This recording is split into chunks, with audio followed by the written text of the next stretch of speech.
When the Andorex Dominion launched a brutal assault on a peaceful colony, they expected the usual galactic silence. Maybe a strongly worded condemnation. Maybe a supply drop of food and blankets. What they didn't expect was for their victims. Distress signal to reach the most dangerous species in the galaxy, humanity. Born on a death world where everything from the weather to the wildlife tried to kill them, humans didn't evolve with mercy. They evolved with purpose, precision, and power. And when they decide to help, they bring war. The Andorex thought we'd send aid. They got a death fleet instead.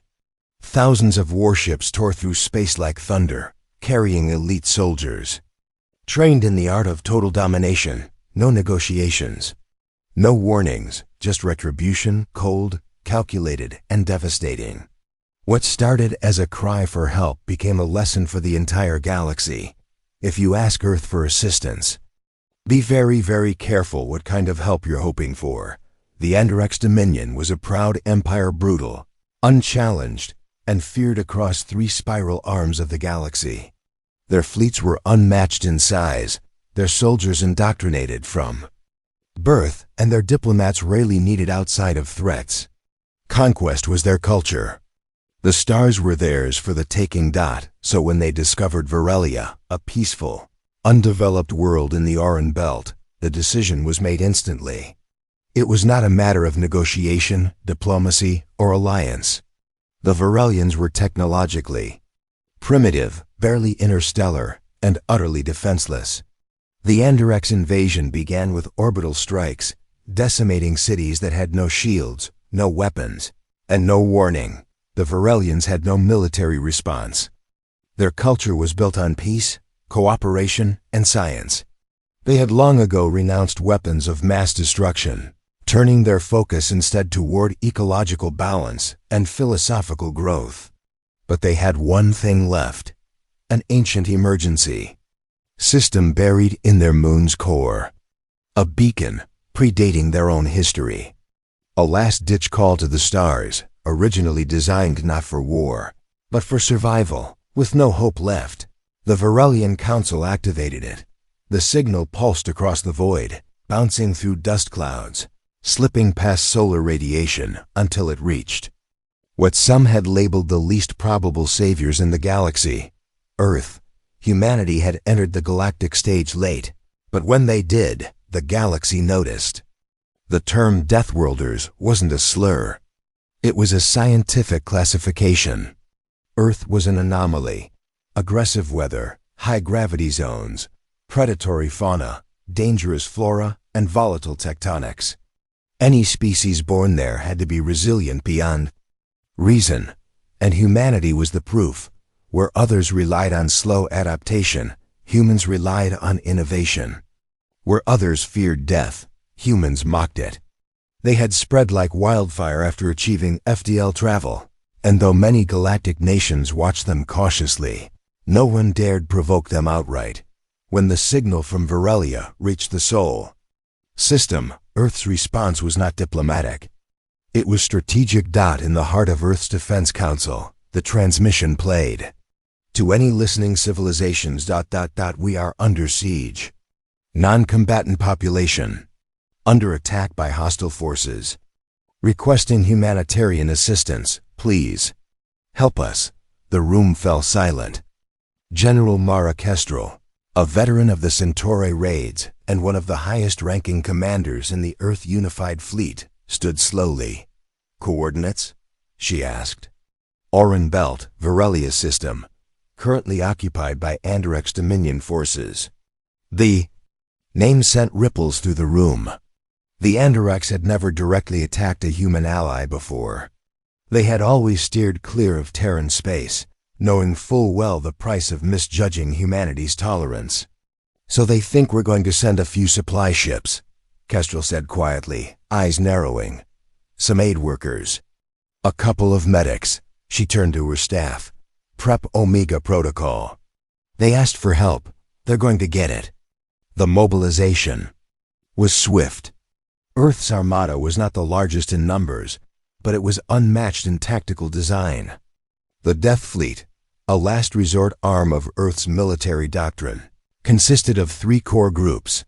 The Titan-class dreadnoughts, each the size of a small moon, armed with rail cannons capable of piercing planetary shields. The Valkyrie drop forces, infantry bred and trained on Earth's most hostile environments. The Revenant Division, elite cybernetically enhanced operatives specializing in electronic warfare and sabotage. Within 72 hours, they were en route. The first indication that the Anderex received came not from a scout ship, but from the sudden silence of their forward orbital station. It vanished from the grid without warning. No explosion. No comms. Just ... gone. When they dispatched a vessel to investigate, it too disappeared. And then the Death Fleet arrived. The Varelian sky turned dark, not from smoke, but from the shadow of 1,000 ships entering low orbit. The Anderex planetary commander issued demands. Who were these invaders? What were their terms? The only response was a recorded message in galactic common. "This is Earth. You harmed civilians. You made them call for help. We answered." Then the bombardment began, but it wasn't indiscriminate. Human weapons were terrifying not just for their power, but for their precision. Tactical kinetic strikes vaporized Anderex military bases with sub-millimeter accuracy, leaving civilian infrastructure untouched. Stealth drones disabled planetary defenses before they could fire a single shot. Varelians watched from shelters. As their invaders were picked off by unseen forces, their warships shredded by mass drivers before they even lifted from the ground. On the ground, the Valkyries landed. Unlike the Anderex soldiers, who relied on brute force and numbers, the Valkyries moved like ghosts. Clad in adaptive armor, armed with AI-linked weapons, they dismantled armored divisions with surgical efficiency. Their battlefield AI scanned enemy formations and relayed weak points in real time. Single Valkyrie squad neutralized an entire Anderex garrison in less than 3 minutes. It wasn't a battle. It was a reckoning. High above, the Revenant Division had already infiltrated the Anderex flagship in orbit. Human operatives disabled communications, took control of targeting systems, and turned the enemy's own satellites against them. When the Anderex High Admiral attempted to flee, his vessel exploded mid-jump. No one could confirm whether it was sabotage or internal mutiny. Either way, his retreat never began. By day 3, the Anderex surrender was broadcast on all frequencies. A groveling apology, a plea for ceasefire. Earth responded by transmitting footage of Anderex soldiers torching a Varelian school. There would be no ceasefire. Not yet, but Earth wasn't mindless in vengeance. Once the Anderex occupation forces were fully dismantled, humanitarian teams descended. Medical units, food supplies, infrastructure repair drones. Humans worked alongside Varelians to restore power, rebuild homes, and console children. The same soldiers who had delivered annihilation were now digging irrigation trenches and helping ELDERLY Varelians to safety. This duality confused many galactic observers. How could a species capable of such violence also show such compassion? The answer lay in Earth's history. Humans knew suffering. They had warred with each other, torn continents apart, and rebuilt from ashes more times than most civilizations had counted their own planetary revolutions. They understood pain, loss, and injustice. So when they saw it in others, they reacted. Not with detachment, but with fury. Aid to them wasn't a care package.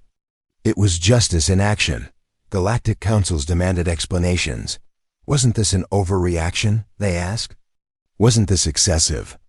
General Kestrel responded from the bridge of the Titan-class dreadnought Sol's Wrath. "You misunderstand," she said calmly. "Humanity doesn't do half measures. When someone cries for help, we help. Not with weak words or token gestures. We make sure it never happens again." The Anderex Dominion would never recover. Their fleets had been shattered, their homeworld forced into a treaty that forbade military expansion.